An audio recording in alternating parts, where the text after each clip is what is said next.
Hi friends, எல்லோருக்கும் வணக்கங்க. ஆரோக்கிய சமையல் சேனலுக்கு உங்களை அன்புடன் வரவேற்கிறேங்க. இப்போ நம்ம சமையல் சேனல்ல எதை பத்தி பார்க்க போறோம்னு பார்த்தீங்கன்னா, ஒரு முக்கியமான டிப்ஸை பற்றி தாங்க பார்க்க போறோம். அதாவது இப்போ என்ன டிப்ஸ்னா, அதாவது நிறைய பேத்திக்கு ஆண்களுக்கும் சரி பெண்களுக்கும் சரிங்க, உடல் எடை அதாவது தொப்பை, ஸோ அதுக்கப்புறம் ஊழச்சதை, சில பேத்திக்கு பார்த்தீங்கன்னா ஆண்களுக்கு பார்த்தோம்னா இடுப்புல பெண்களுக்கு சதை விழுகும் பார்த்தீங்களா. ஸோ அந்த மாதிரி ஆண்களுக்கும் இடுப்பு பகுதியில் சதை விழுகும், அந்த ஒரு மடிப்பு மாதிரி விழுகும். ஸோ அந்த மாதிரி உடல்ல உள்ள தேவையற்ற கொழுப்புகள் எல்லாம் கரைக்க நான் ஒரு வீடியோ தான். ஸோ இதில் நான் 2 விதமான டிப்ஸ் நான் சொல்ல போறேன் உங்களுக்கு. ஸோ மறக்காம வீடியோ எண்டு வரைக்கும் ஃபுல்லா பாருங்க. இந்த டிப்ஸை நீங்க எப்படி எல்லாம் யூஸ் பண்ணணும்னு சொல்லி நான் வீடியோ எண்ட்ல சொல்றேன். அதே போல எதெல்லாம் நீங்க சாப்பிடணும், எதெல்லாம் இந்த டிப்ஸ் நீங்க பயன்படுத்துறப்ப எதெல்லாம் சாப்பிடலாம், எதெல்லாம் சாப்பிடக்கூடாது, சோ அதெல்லாம் சொல்றேன். இது மெயினா இப்ப நான் சொல்ற டிப்ஸ் இந்த கருப்பு கொள்ளு தாங்க. இதை வச்சுதான் நீங்க பண்ணணும். இதுல இன்னொரு கொள்ளு இருக்கும், அதாவது வேற கலர்ல இருக்கும், காப்பி கலர்ல சோ அது அந்த அளவுக்கு எஃபெக்ட் இருக்காதுங்க. இதுதான் சூப்பரா எஃபெக்ட் கொடுக்கும் கருப்பு கொள்ளு. இப்போ நாட்டு மருந்து கடையிலேயே இது கிடைக்க ஆரம்பிச்சிருச்சு. இது வாங்க நம்ம எப்படி பண்ணலாம்னு சொல்லிட்டு பார்க்கலாம். இது நான் 1 டம்ளர் அளவு பருப்பு எடுத்திருக்கேன், கொள்ளு சோ இப்போ நம்ம அடுப்பை பற்ற வச்சுக்கலாம்.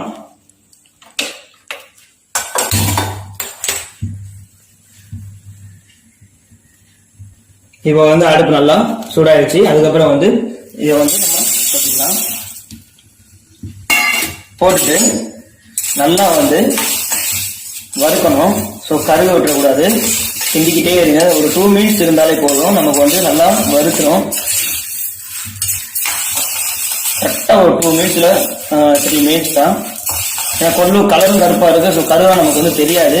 அதனால பார்த்து அடுப்பை குறைச்சி வச்சே தான் நீங்க இதை வறுக்கணும்.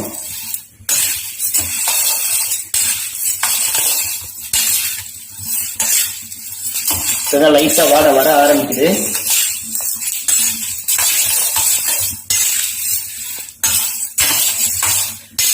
இந்த கொள்ளை வச்சே நம்ம 2 டிப்ஸ். ஒண்ணு நம்ம உடல்ல, அதாவது நம்ம குடிக்கிற மாதிரி ஒரு டிப்ஸ் நான் சொல்றேன். இன்னொன்னு மேற்பூச்சா நான் ஒரு டிப்ஸ் சொல்ல போறேன். ஸோ இதுக்கு முன்னாடி நீங்க அதெல்லாம் யூஸ் பண்ணிருக்க மாட்டீங்க, அதுவும் சொல்றேன். ஸோ வீடியோ எந்த வரைக்கும் பாருங்க.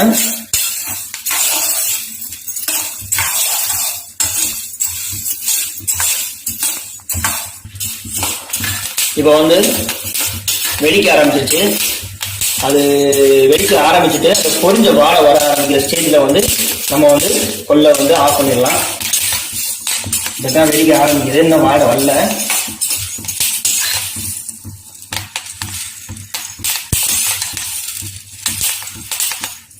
ஸோ இப்போ பார்த்தோம்னா வாழை வர ஆரம்பிச்சிருச்சு. இப்போ நம்ம அடுப்பை ஆஃப் பண்ணிடலாம். அடுப்பை ஆஃப் பண்ணிட்டு இதை தனியா ஒரு பாத்திரத்துல மாத்திக்கலாம். கொஞ்சம் ஆற வைப்போம். வெடிக்கிற சவுண்ட் கேக்குதா?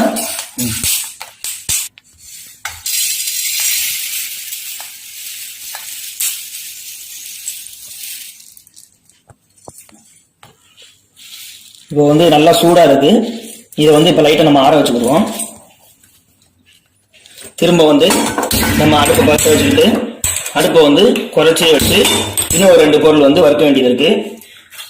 அதாவது சின்ன சீரகம் எடுத்திருக்கேன், 1 ஸ்பூனு, ஒரு 2 ஸ்பூன் அளவு போட்டுக்கலாம். அதுக்கப்புறம் சோம்பு எடுத்திருக்கேன், அதாவது பெருஞ்சீரகம், அதுவும் நம்ம 2 ஸ்பூன் அளவு எடுத்துக்கலாம். நீங்க நினைக்கலாம் 2 ஒன்னாவே நீங்க வறுத்துக்கலாம்லடா அப்படின்னு நினைக்கலாம். ஸோ அது தெரியாது நமக்கு. இது சீக்கிரமா கருகிரும். அதனாலதான் நம்ம இதை தனியா வறுக்கிறோம். இதுவும் நல்லா கருக விடாம அடுப்பை குறைச்சி வச்சு வறுக்கணும். அந்த வெடிக்கும் பாத்தீங்களா, வெடிக்க ஸ்டேஜ் வரவும் நம்ம அடுப்பை ஆஃப் பண்ணிக்கலாம்.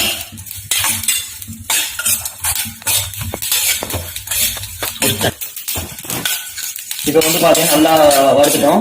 ஏன்னா அது கருகக்கூடாது, லைட்டா வாட வரும் பாத்தீங்கன்னா. ஸோ அந்த டயத்துல நம்ம அடுப்பை ஆஃப் பண்ணிடணும். ஒரு 1 நிமிஷம், அதுவே ஜாஸ்தி தான். ஸோ இப்போ வறுத்தாச்சு. நம்ம கொண்டு வறுத்து வச்சிருக்கோம் பாத்தீங்களா, அது கூட நம்ம ஒண்ணா ஆட் பண்ணிக்கலாம். ஓகேங்க. இப்போ இது எல்லாம் சேர்ந்து ஒரு 10 நிமிஷம் நல்லா ஆற வச்சிருவோம்.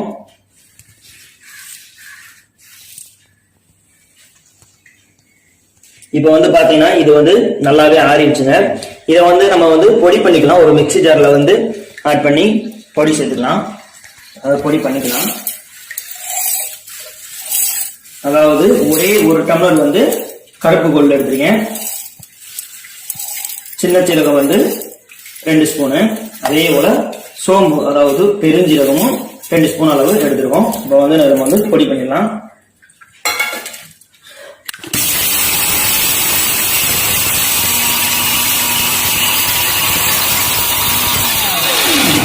நல்லா வந்து நெரு இல்லாம நல்லா வந்து பொடி பண்ணிடணும்.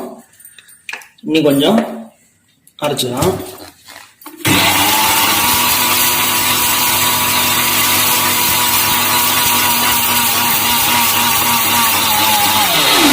ஓகே, பொடி வந்து இப்போ பண்ணியாச்சு, ரெடி ஆயிடுச்சு. இதை வந்து தனியாக ஒரு பவுல்ல மாத்திக்கலாம்.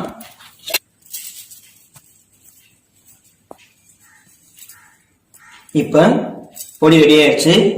இந்த பொடியை வந்து நீங்க ஒரு கண்ணாடி பாட்டில, அதாவது ஃபர்ஸ்ட் வந்து நல்லா கண்ணாடி பாட்டில கழுவிட்டு வெயில்ல கொஞ்ச நேரம் அந்த கண்ணாடி பாட்டில வச்சு நல்லா காய வச்சுட்டு அதுக்கப்புறமா ஈரம் படாம இந்த பொடியை வந்து அந்த கண்ணாடி பவுல்ல வந்து மாத்தி வச்சுக்கோங்க. இப்ப இன்னொரு என்ன பண்ணணும் பாத்தீங்கன்னா, இந்த பொடியை வந்து அடுப்பு பத்த வச்சுக்கலாம்.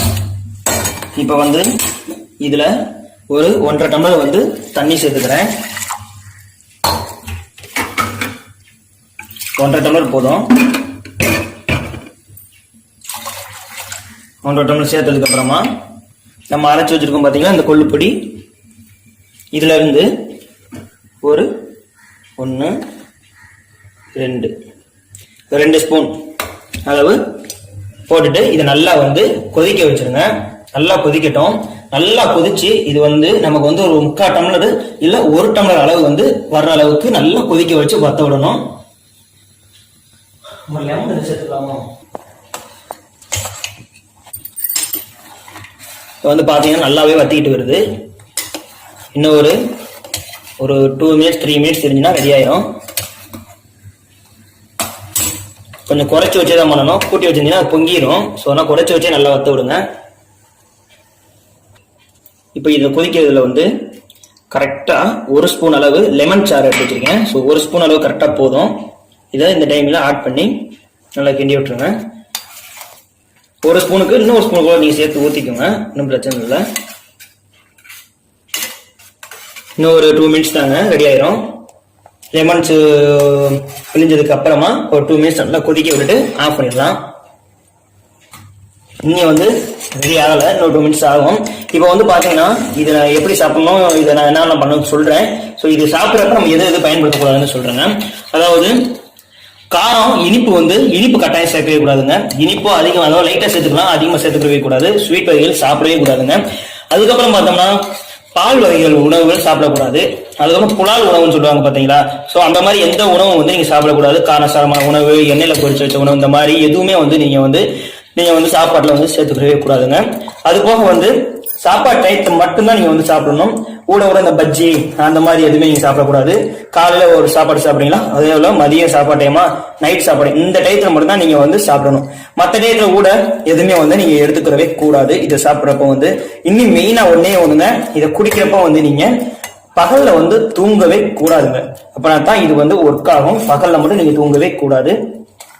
ஸோ இப்போ வந்து நமக்கு வந்து ரெடி ஆயிடுச்சு.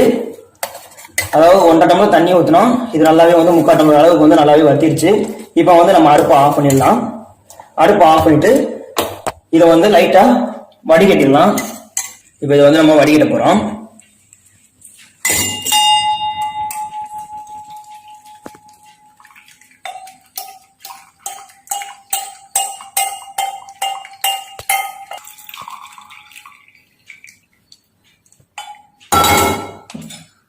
இதை வந்து நல்லா வந்து வடிகட்டிடலாம். ரொம்ப சிம்பிளான மெத்தட் தாங்க. இதை இப்போ வந்து காலையில வந்து நீங்க டீ காஃபிக்கு பதிலா இதை வந்து தொடர்ச்சியா வந்து நீங்க சாப்பிட்டு வரணும். அவ்வளவுதாங்க. இப்போ வந்து நமக்கு வந்து கரெக்டா வந்து 3/4 டம்ளர் அளவு தான் வந்து நமக்கு கிடைச்சிருக்கும். இதை மட்டும் தான் நீங்க தொடர்ச்சியா குடிச்சுக்கிட்டே வரணும். இதே இது நான் இன்னொரு டிப்ஸ் என்ன சொன்னேன், இன்னொரு டிப்ஸ் ரொம்ப சிம்பிளான மெத்தட் தான். இது வந்து நம்ம குடிக்கணும். ஸோ இன்னொரு டிப்ஸ் என்னன்னு பாத்தீங்கன்னா, நம்ம வந்து சீரகம், அதாவது சோம்பு சீரகம் எல்லாம் நம்ம வந்து போட்டு அதை வறுத்தம் பாத்தீங்கன்னா பொடி பண்ணோம். ஸோ அதாவது சோம்பு சீரகம் சேர்க்காம கொள்ளுவை மட்டும் நீங்க வறுத்து பொடி பண்ணி அந்த பொடியில வந்து இதே போலதான் பொடி பண்ணிட்டு மோர் இருக்கு பாத்தீங்களா, புளிச்ச மோர், முத நாளே வந்து மோர் வாங்கிட்டு வந்து வெளியில வச்சிருங்க, நல்லா புளிச்சிடும். மறுநாள் வந்து அதை வந்து அடுப்புல வச்சு சூடு பண்ணிட்டு கொஞ்சமா இதை பொடியை வந்து அதுல வந்து போட்டுட்டு நல்லா கொஞ்சம் பேஸ்ட் பழம் வர்ற மாதிரி நல்லா கிண்டிட்டு அதை கொல கொல கொல கொலன்னு வரும் பார்த்தீங்கன்னா பேஸ்ட் மாதிரி ஆக்கிட்டு அதை வந்து எடுத்து வச்சிருங்க. சூடு ஆறுனதுக்கு அப்புறம் நம்ம வயிறு இருக்கு பாத்தீங்களா, மேல இருந்து அதாவது நம்ம சைடு அதாவது ஊழச்சத சைடுல இருக்கும் பாத்தீங்களா அது இல்ல வயிறு, ஸோ அந்த இடத்துல வந்து மேல இருந்து கீழே வரைக்கும் நல்லா சூடு பறக்க அழுத்தி தேய்ங்க. அப்படியே அழுத்தி தேய்ச்சிட்டு வந்தீங்கன்னு வைங்க, தேய்ச்சிட்டு ஒரு 1 hour வந்து விட்டுருங்க. அதுக்கப்புறம் வந்து நீங்க வந்து குளிச்சுட்டு வாங்க. அப்படி வந்து பண்ணாலும் உங்களுக்கு வந்து தேவையற்ற கொழுப்புகள் வந்து உடல்ல இருந்து அப்படியே கரைஞ்சு ஓடியே போயிருங்க. இந்த வீடியோ உங்களுக்கு பிடிச்சிருக்குன்னு நினைக்கிறேன். ஓகேங்க, இது போன்ற இன்னொரு வீடியோல உங்களை மீண்டும் சந்திக்கிறேன். வீடியோ பார்த்ததுக்கு ரொம்பவே நன்றி.